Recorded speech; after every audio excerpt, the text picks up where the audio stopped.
I was released from long-term psychiatric care. Um, I killed my husband, and I was found not guilty by reason of insanity. I was released thanks to the efforts of my sister-in-law, who became my advocate, and I need to know how to rebuild my life. Um, I just don't know what to do. And that's why I've heard nothing but positive things about you. I'm very open. I'm more than willing to be honest with you to state what happened, but I need help. I definitely need help in rebuilding my life. Cassandra, should I call you Cassandra or is there another name? Of course you can. Yes, definitely. Sounds like you've gone through so much, and it looks like there's a lot of history with behind what has happened while you end up in prison. So right now, what is the most important thing that you want to discuss? And it's really up to you.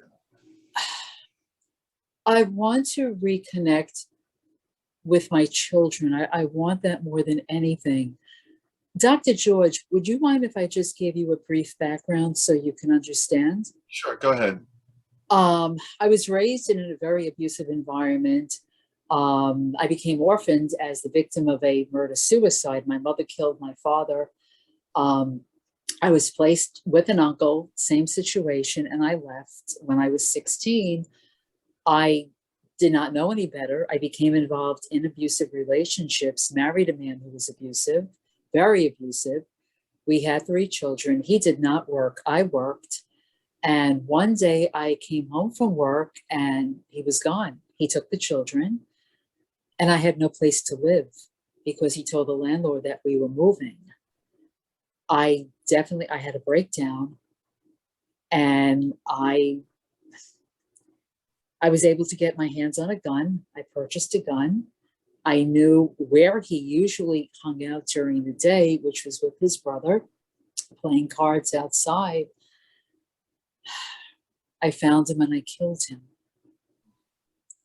I did that also too because I learned he told my children that I was not their mother. He had another woman almost immediately. He told them that she was their real mother, that I was a tramp that just raised them for a few years. I lost control. I killed him. Obviously, I was arrested and I did not do well at all. I had a breakdown. My sister-in-law was not allowed to openly advocate for me, but she did. She called my lawyer. Eventually, ultimately, I was found not guilty by reason of insanity, but I was sent to a psychiatric hospital where I spent 20 years. 20 years. Oh my goodness. And now I'm out. And I don't know how to adjust. I don't know what to do. I'm really at a loss. So how long have you been out? I've been out for 30 days. For 30 days. So this is really new. Yes, it is. So what kind of suggestions did they give you? Or what type of things do you need to do?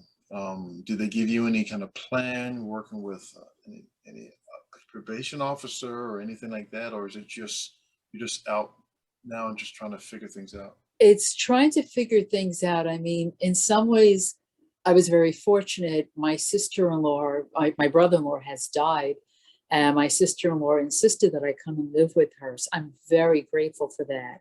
Right. She has promised to help me find my children. I mean, in the 20 years that I was gone, the internet has definitely improved. So she said we can find them. I don't know how easy that will be because I understand he changed their names. He changed my deceased husband, changed their names, changed their identities. What they did tell me in the hospital, and they said that was key, is that I needed to forgive him and I needed to forgive myself. They asked me if I felt bad for killing him. And Dr. George, I know this is going to sound so probably not what you want to hear. You're a professional. I don't regret killing him. I regret taking a life. It's so complicated. And yet with everything that he did, they asked me in court, are you sorry for what you did? And I told them no. it's being honest. I'm not going to, I was not going to tell them, I'm not going to tell you, oh, I have so much remorse.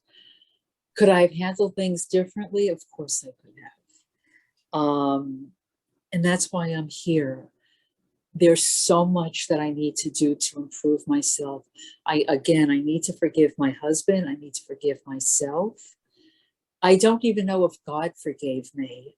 They say he does. I can't even imagine that he would forgive me for something so heinous. But here I am. You are. And it sounds like you're getting a second chance. So over the last 30 days, what has been the most difficult thing for you? Not to be part of a regimented lifestyle. You know, in the hospital, everything, you know, you live through regime, everything is regimented. Right. And now I'm out. And I don't have to be up at a certain time. I don't have duties. Yes, of course, I have to see, you know, visiting with a professional was part of my release. That's why I'm here with you. But I'm at liberty, and that's another issue. I just don't know right now if I can handle that. I will try, but I'm not going to say, oh, I'm out, I'm going to do this, I'm going to do that. Dr. George, I'm at a loss. I'm definitely at a loss. Did they talk about, so what was helpful? I know you said you had regiment in prison. What helped you survive over the last 20 years? I mean, my goodness, that's such a long time. Well, what are some things that were good for you that helped you survive for the last 20 years in prison? I met with the chaplain regularly. Okay. I went to different services. I'm Catholic, so I went to Mass, but I also went to other services where the Bible was explained to me in depth. And there were other women there who were also guilty of killing their husbands. I spoke with them. We had support. I learned their stories. They learned mine. And that helped me. It was camaraderie, but they helped me to see that I was not alone. The psychiatrist, you know, I mean, he tried. He definitely tried. But I would say what helped me most was the camaraderie amongst, you know, from the other women. So that was most important for you. So being with other women, you mentioned also going visit with a chaplain. So, and I know there's no way we can replicate what you experienced in prison in terms of having that structure. But I wonder if there's ways that you can kind of get some of that out here. Um, have you had a chance to, over the last 30 days, meet with anybody or any thoughts about that? No, you're the first one.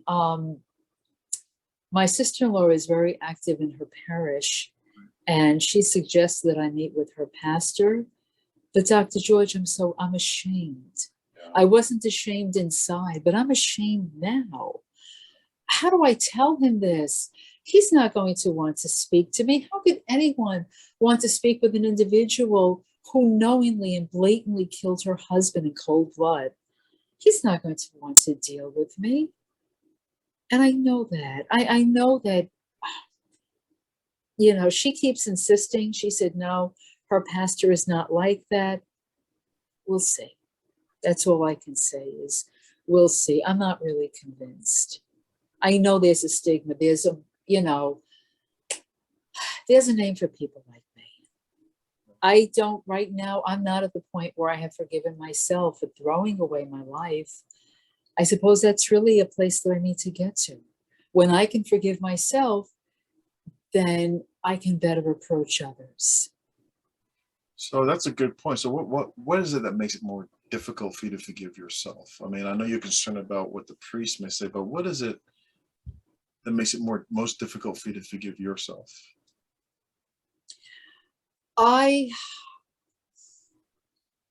You know, the one thing that they remarked on was lack of remorse. I should be remorseful. Perhaps that's a block because I'm probably not remorseful enough for murdering my husband. And I should be. I should be remorseful for what I did to my children. By my actions, I successfully cut off all contact with them. That bothers me most of all. That they will look at me and they'll say, no, as bad as he was still our father. Yeah. And you took him away from us. And that's been very, very difficult. As bad as he was to me, for whatever reason, they cared for him. And I took that away from them. I took away that stability. I left them in an environment where they really were with a stranger. I don't know what to do. And that's very difficult. If I can ask, so what are you needing from your kiddos? I mean, it's been, have you had a chance to see them over the last 20 years? Did they visit you in prison? Okay, well, No, they want no part of me, from what I understand. They don't want to, I'm looking to find them. I'm hopeful, I'm praying that they'll have a change of heart. Again, he did change their names, but my sister-in-law was out there. She was able to give me some information, but unfortunately it was not very welcoming news. Their attitude is, as bad as he was, again, you did not have to kill him. There were other ways that you could have gone about this.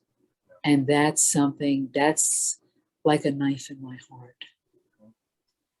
And I don't know if in prison, if you did any work with people that deal with addictions or self-defeating behaviors, but within 12 steps, which is pretty popular, it talks about not so much what you can do for other people, but what you can do for yourself. Mm-hmm. And it's also about control, because people that deal with self-destructive behaviors have issues with control. And so it's focusing on what you can control, what you can't control, because you're right. You don't know what your kiddos are going to say. You don't know what the priest is going to say. I don't. But you certainly have control over what you think or feel.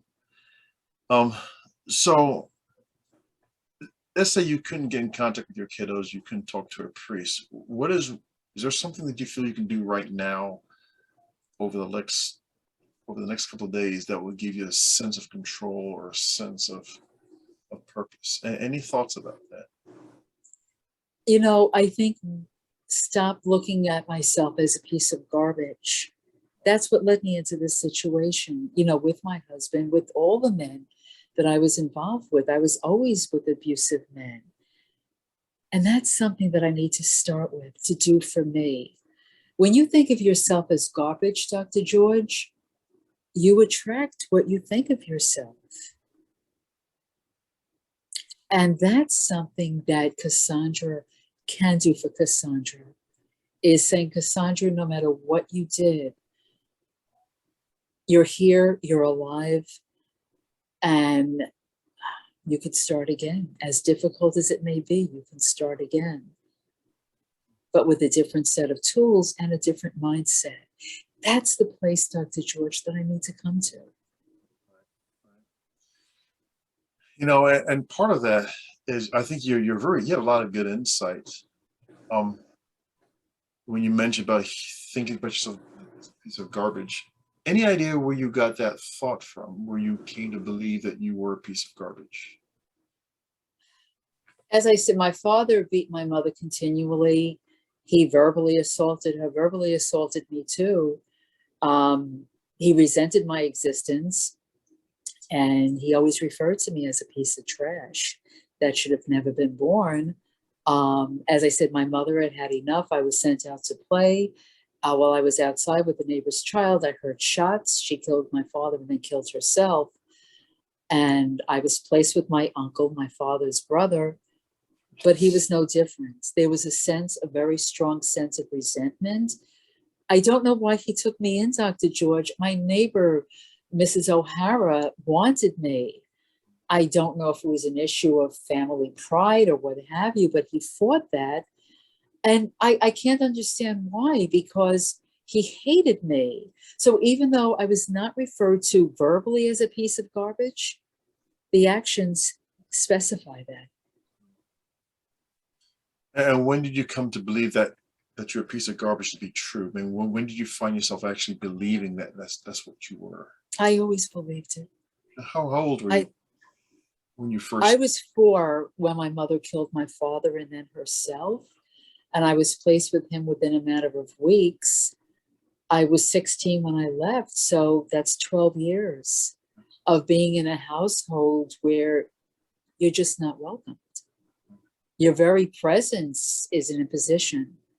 Right. So again, although I was not told verbally you're a piece of trash, the implication was always there. You know, when we're kiddos, we learn things at a young age, and it's hard for us to separate those things out, and It is. believe that what we experience is true. But what also found amazing, Cassandra, even though you went through this awful situation with your husband, you survived in prison. How did you survive in a situation like that, like prison, but yet at the same time feel yourself to be garbage? What part of you survived? When I first got there, I was very quiet. I did not say anything, but one of the other inmates took a liking to me, not in a unfavorable manner, not in a derogatory manner, but she truly looked at me as her sister. And she looked out for me. And she kept telling me, Cassandra, I'm here for a long time. I will help you through this. She was like a protector. She was the one who told me about, come on, let's go to church. Let's go to Bible study, meet with the chaplain. By that, I then became, not friends, but yes, some sense I did become friends with the other inmates. We were a group. Wow. I wonder, why did she choose you? Any ideas why she could have easily done many other things, but any idea why she chose to be your friend, be your mentor? Well, why would you be chosen? Maybe because I was so pathetic. Maybe her heart went out to me. Yeah. I was so pathetic. And, she had heard my story. And it was just like one of those, when I say God-given situations, that she truly looked out for me as a sister. Something in her was touched. And she said, no, Cassandra, I'm not going to let you stay by yourself. Come on, I'm here. I will help you. I've been here before. I'm going to be here for a long time. As long as we're in this facility together, I will help you. And she did. And she truly, truly did. Wow. So she's like a protector. When I think about it, you mentioned about being Catholic. We talk about angels and guardian angels. Would you say that she was kind of a guardian angel, or? Absolutely. Yeah. Absolutely. Because, come on, Dr. George, we both know the horrific things that go on in prison. Yeah, absolutely. And that was truly God. As heinous as my crime was, God still looked out for me and sent somebody to me to say, no, Cassandra, you're not alone. I'm going to send you a protector. And she will help you. And she did. She really did. God did that for me, which I never felt that I was deserving of it. But was I grateful? Absolutely. So why would God do that for you? With all that you have done, with your experience, why would God allow someone like that person to come into your life and be a protector? And any thoughts about that? My thoughts about that were, as hard as it seems to believe, as strange as it sounds, he had not yet given up on me. As horrible as I was, I took the life of somebody. And as one of the chaplains told me, he said, St. Paul the Apostle killed Christians. And yet God forgave him and God used him. And he said to me, never forget, God is not a respecter of persons. What he did for him, he'll do for you. And that gave me some hope. And sometimes that's easier said than done when it comes to that. Yes, it is. But it sounds like in that situation in prison, after that, you had a guardian angel. Did you have a chance over the last 20 years to help other people, or did you have that opportunity with someone that came in there? Or I did. It was a similar situation. There was another woman who came in maybe about a year or so after me, who had killed her domestic partner. They weren't married, but she nevertheless, she killed him. And my protector, her name was Marilyn, said to me, Cassandra, what I did for you, now this is your opportunity to do for others. Hmm. The insight, you may not feel that you have much to offer or much insight, but go over to her and help her. She needs us. And I did. You did. I Well, did. what made you do it? What made you help this other lady that came into penitentiary? I realized that I could stay in a ketonic state for 20 years. And then again, Marilyn kept speaking to me and saying, no, Cassandra, you've been helped. You need to help others. I think, Dr. George, I was so grateful for what she did for me that penetrated within my wounds. And I said, okay, fine, I will help this other person. And I did. Good for you. Good for you. Well, our time is coming to an end. And what I'd like you to do, if you want to continue on with this, Oh, absolutely. I would like you over the next week is just kind of track how your days are going. Things that Okay. things that went well, things that did not go well, and we'll just get an idea of how you're coping. You've come from a very horrible situation, but then you survived and you found a guardian angel. You became a guardian angel to other people. So maybe we can kind of look at that. But I really want you to focus again on how you're surviving now. And Okay, I will. And then what we do when we meet next time, we can just talk about what your experience has been since from now until the next time we meet and how you're coping. Okay. And we'll pull on some of your natural strengths and your faith that you have there. All right. So anything before we close our session?